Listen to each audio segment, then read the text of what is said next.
Good evening, everyone. Thanks for being here. Thanks to the hosts for all the work going into planning this event. Life is quite the journey. We set off, we take a series of turns because of curiosity or necessity or fascination. Tonight I'll tell you mine, how it brought me to my true home in Montana, and how it now leads to the U.S. Congress. I'm the daughter of a World War II veteran and a woman who came from Blue Jacket, Oklahoma, who went west at the age of 18 to work for the Navy. That's me, the little one with the buck teeth. From my parents, I learned my love of music and the outdoors and the value of hard work and service. One of those turns in life happened when I was 11. My mother started to lose her memory. She would get lost while driving, and I would ride my bike to help her get home. She was 49, so young for Alzheimer's. My father and I became her caregivers. Over the years, Mother continued to decline, soon becoming nonverbal.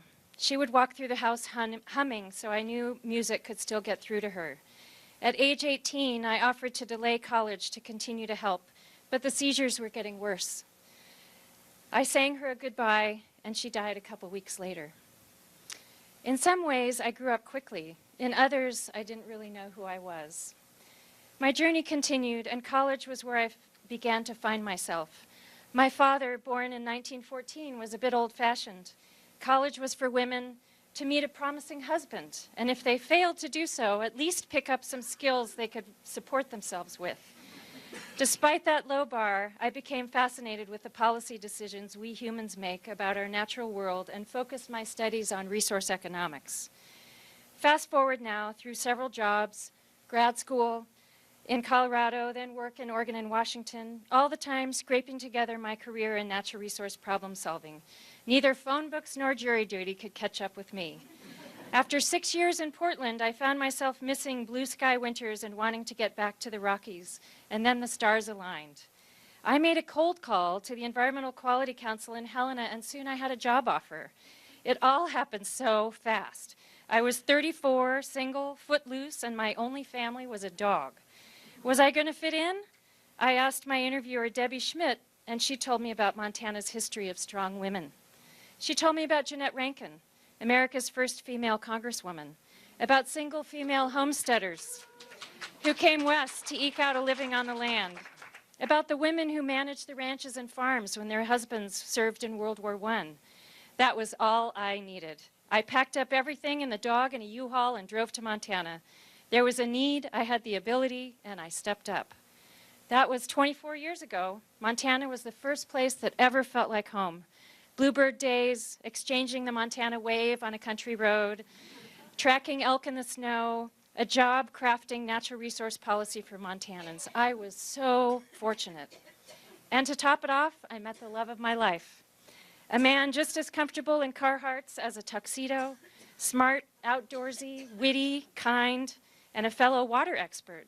His arena was water quality, mine was water quantity. We were a couple of tributaries that flowed toward each other. Ours was the first wedding in the restored Capitol. On my way to the marble stairs in my mother's wedding dress, that statue of Jeanette Rankin seemed to give me a smile. Not only did I gain a wonderful husband, but I had 2 great stepsons and an incredible new extended family. I was 40.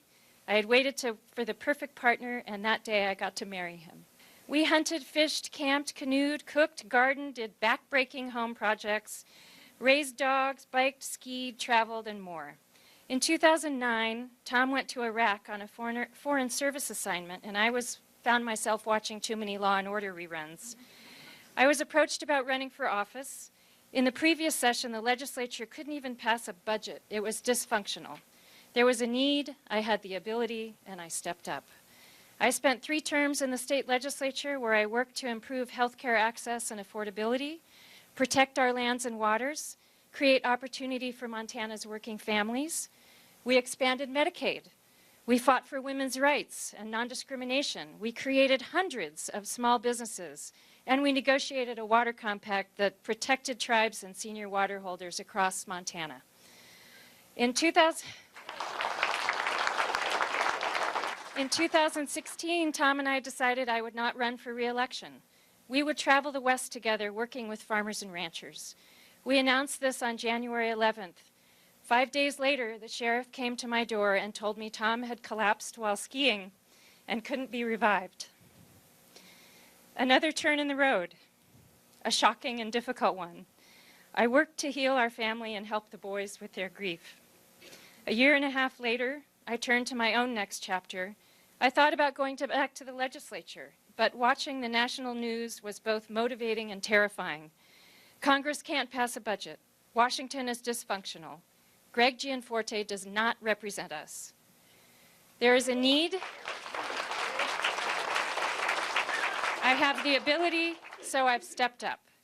My first night on the campaign trail, I camped in the Missouri Breaks National Monument.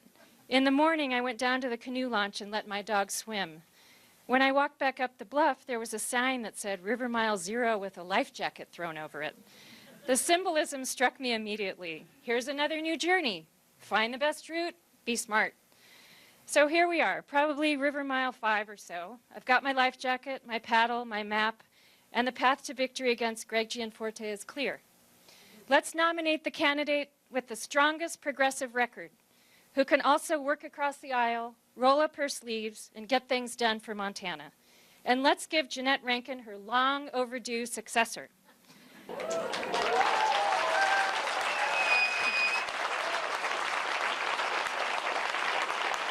Montana is my first home. It's where I found my first love. And it would be my honor to become Montana's second Congresswoman. I hope you'll join us in the journey. Thank you.